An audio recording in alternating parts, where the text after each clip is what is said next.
It's a pretty cool jacket. I was just saying, obviously we got a fight to talk about, but I mean, just the moment, getting a jacket, getting the award for this, the presentation, what does that mean for you? Dude, this means a lot to me. You guys know I've always been, the anti-PD guy and really holding people accountable and holding their feet to the fire. It's guys like me wouldn't survive without this program. I'm not the most gifted athlete. I never have been the most gifted athlete. And I've just always been committed. It's not like there wasn't opportunities early on in my career, just like a lot of people in my era. That could have all been very different. But without Jeff and Donna keeping it clean, like guys like me aren't going to make it. Like we're already a little bit behind, and we make up for it by being dogs and having a better work ethic and being able to go through the fire a little more than other people. But if people are getting a head start on us, the guys like me aren't going to make it. So, and like Jeff said, it is tough to be kind of tracked 365 days a year. A lot of times I feel bad. I am in Donna's text messages constantly, like, oh my God, I'm at the airport, I'm about to fuck this up. Like I need you to help me change my whereabouts. Like before I actually leave. In the testers, or even when USADA was around, like my kids, as my kids are growing, they're seeing these people all the time. Like, oh, Dennis is here. Like they just at some point become part of the regular routine. They're just used to seeing it. So. This is a pretty cool thing for me. It really is. That's awesome, man. Well said. All right, let's talk about the fight, right? Obviously, no more short notice fights for you. You really got to manage the decisions at the end of the career. I guess, talk to me about, at the end of the day, you're just a fighter and that's what you do? Yeah, listen, I told you guys before, I'm kind of trying to keep everything, like all these fights in a box. And I just make the decision based on that. It's kind of my new mindset. It's kind of this new thing that I'm going through. And I'm just not concerned to myself so much with the title or where I'm at in the division or who's next. And just none of that matters. I just take whatever the offer is and I put it in a box and I make the right decision based on that and not where it would get me if I win. So when I was training with Jamal, I'd already been helping him get ready for Olberg. I'd already had Olberg on my mind for 4 or 5 weeks trying to help Jamal get ready for him. And then Jamal was in Omaha when kind of this whole mess kind of started. And, I had already been talking to Hunter and let Hunter know, like, look, I'm in shape. I'm ready to fight. Should you need me? This is before Jamal was hurt. Like, if there's any main event situations that pop up, like anywhere I would be, like you would need my help. Like, I'm in shape and I'm ready to go. And then Jamal got hurt. And I was like, well, I fucking think I know where this is going. Like, that wasn't exactly the plan, but it is what it is. But I like the Olberg fight. I like his style. I like his game. He was streaking. He's hot right now. It's a tough fight. But I felt familiar with him. So I was willing to step in and do that. And then this whole mess of, that all happens, and it is what it is. Well, I was going to say, then when it changes again, do you go, oh, well, hold on, I don't know if I was ready for that? No, not really. It's a different fight. So, I'm not a guy that really likes change that much. So, like, there was that initial, like, motherfucker, like, God damn it. Like, I was pretty comfortable with at that point with the Olberg fight. But it's hard to not want to fight a guy like Dolidze, and I mean that with the utmost respect. Like, he's an absolute dog. He brings the fight. You don't have to convince him to fight. He's got a great skill set. I think his style really, I don't know, it mends well with mine. Like, it meshes well with mine where I think we're going to have a goddamn barn burner. Like, he's not going to take a backward step, and neither am I. I like guys like that. I got a lot of respect for guys like that. So that part's exciting, and it's a little bit, it gives you a little bit of nerves, where you're like, I like that feeling. It's why I still do this. So, like, he makes me a little bit nervous, and I like it. Dig it. The weight class, do you think it has any impact? I think he said he probably deserves to be a light heavyweight anyway, or needs to be. I don't know. What do you think? He's a big dude. He's not a small middleweight. He's not the smallest light heavyweight. I'll tell you that. As far as impact goes, I think that him moving up says a lot about my division. So if you guys want to do your jobs, go ask every available light heavyweight why there's a middleweight fighting this fight. They're going to make up a bunch of shit, but I think you guys can read between the lines. Every single one of them said no. So, I'm the veteran. I'm the gatekeeper, like whatever those guys say. Well, why does Anthony get paid so much, and why does he get this opportunity, and why does he do this? Because I'm willing to do this shit that you guys won't do. Me fighting a middleweight on Saturday proves that to everybody. So I think all those guys just got exposed. Strong words.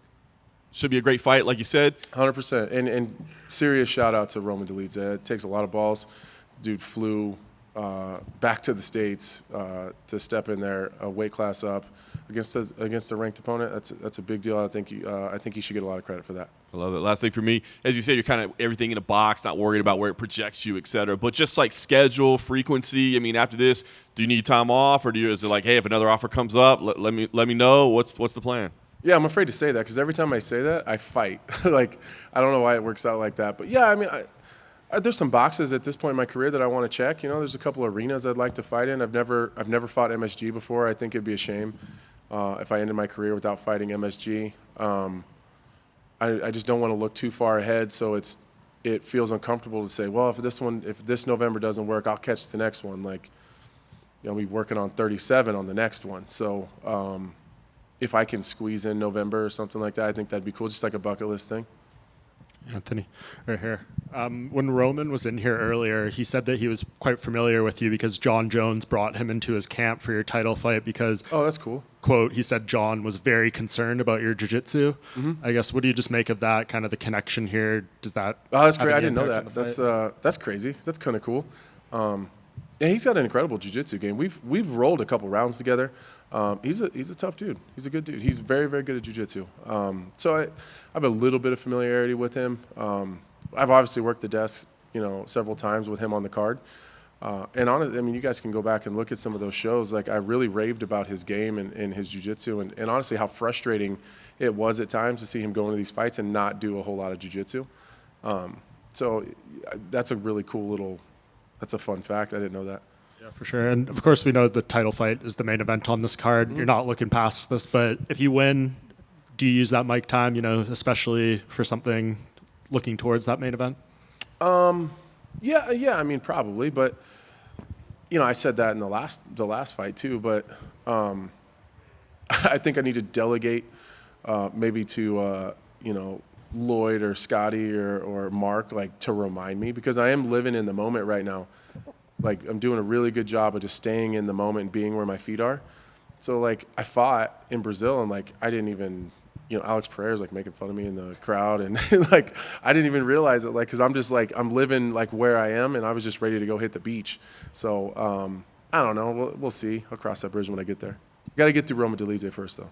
Anthony, over here. Yes, just a few minutes ago, you said, like, fellow fighters were, like, kind of calling you a gatekeeper and talking about your pay. Do people actually bring up, like, your pay, like you said? Like, why is Anthony getting... Oh, yeah, for sure. Yeah. Like, fellow fighters Yeah, do we that? hear that shit in the back all the time. Like, fellow fighters saying Oh, yeah. that? Oh, yeah. It's weird, right?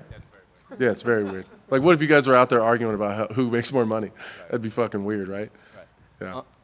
Your coach on, I think it was on Embedded or Countdown, whatever, said, like, taking this fight on short notice, you kind of immediately get into prep day. You don't really have time to, like, focus on, like, this obviously a long camp. So do you, I know you said you don't normally want to take all these short notice ones now, but Roman was in here and he said that he likes this because he doesn't have to do all the media. He doesn't have to do all the interviews. He doesn't have to do all the prep, both mentally like that. Mm-hmm. Is this best case scenario for you two, just get right into the fight? No, none of that stuff really changes for me, whether it's short notice or I have more notice. It's all kind of the same for me. Like, my media schedule is about the same as it typically is. And I don't really do that many interviews anymore. You know, I do a couple here and there, but so that doesn't really change. That would make sense, like, for him, though. You know, I can get that. He's not like a media darling. And I don't mean that in, like, a negative way. You just don't see a lot of him in the media. So him being able to come into a big card like this and a big opportunity and, you know, a lot of eyes on our fight without having to worry about the bullshit, I get that. And then unrelated to this fight, but I feel like I should ask you this. Cub Swanson was in here earlier, and he was saying that he's just noticing fans don't really do their research on the original fighters that kind of paved the way, and he kind of brought up all the WEC guys and everything. I'm curious, do you see that too, like all of these fans that, like specifically we talked about how people view Jose Aldo as the guy that lost to Conor, and they don't really bring up the WEC Jose Aldo. They don't know that. So do you get, like, what do you say to those fans that, you know, they don't know that you fought in Strikeforce? They don't remember you as a middleweight and everything? Yeah, just in general, I think as I think our fan base is getting younger. They just weren't around for those days. And I mean, to be honest, I think a lot of younger fans probably don't go back and watch the 91 Bears, or like they just don't go back and do their research. But would urge them to go back and get on UFC Fight Pass and go watch like the WC days and the Pride fights and Strikeforce. There's a lot of good fights in there. I just think it would be fun to go back and see all that stuff. And I get it from Cub, because like I've seen Cub kind of recently getting some dust ups online, kind of along those lines of just not being respected. And my generation of fighter put Cub's generation on a pedestal. If Cub Swanson and the people that came with him never were around, that people like me wouldn't be here. And that just keeps on rolling, like if I'm not here, then the people that came after me wouldn't be here either. So I get Cubs' frustration with that though, because I do feel it myself. Anthony Sayre, just going off that real quick, Shogun going in the Hall of Fame this week. Wild. Of course, you're an opponent of him. Just, I guess, reflect on what you feel he meant to the sport, what it meant to you to get the chance to fight him while he was still fairly on top of the game. Yeah, Shogun, I mean, legend isn't even a good enough word for, or like it's not a good enough word to describe Shogun. In terms of, my history with Shogun, I wish there was a way that I could repay him for what he did for me. He gave me an opportunity when he didn't have to. They were talking about him going into a title fight following, a win. That's all he needed was a win. He took a big risk, and I think that says a lot about his character and just who he is. And that opportunity skyrocketed me. It was my first main event. It was on short notice, and a lot of really good things happened for me and my family, and my earning ability and where I am as a fighter today started with Shogun and that chance that he gave me. So I've seen him a couple times since then, and to be honest with you guys, I've always been too nervous to go up and talk to him.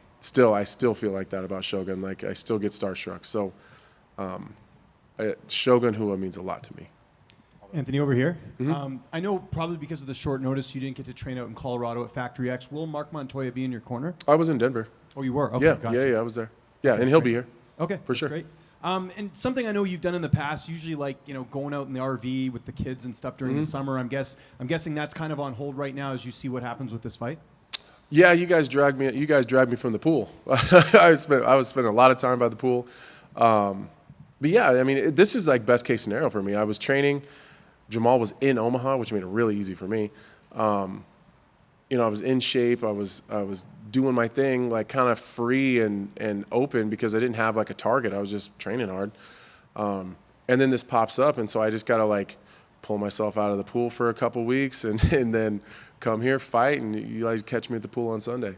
So this is like best case scenario for me. And just last one for me, you mentioned training with Jamal Hill. You two were supposed to fight. Now you've kind of developed a bit of a friendship. He came out and trained with you. Can you just expand a bit on that and how you guys went from possible opponents to now being training together? Yeah. So when Jamal first came into the UFC, I worked that card, and the fight goes the way it goes, and I talked to him afterwards and gave him some advice. He's really green in the sport, and but I seen his potential and his willingness to learn and his openness, and kind of going back to the respect thing. Like he had a lot of respect for the guys that came before him. Like if I have something to say, Jamal gives me the respect to at least hear me out.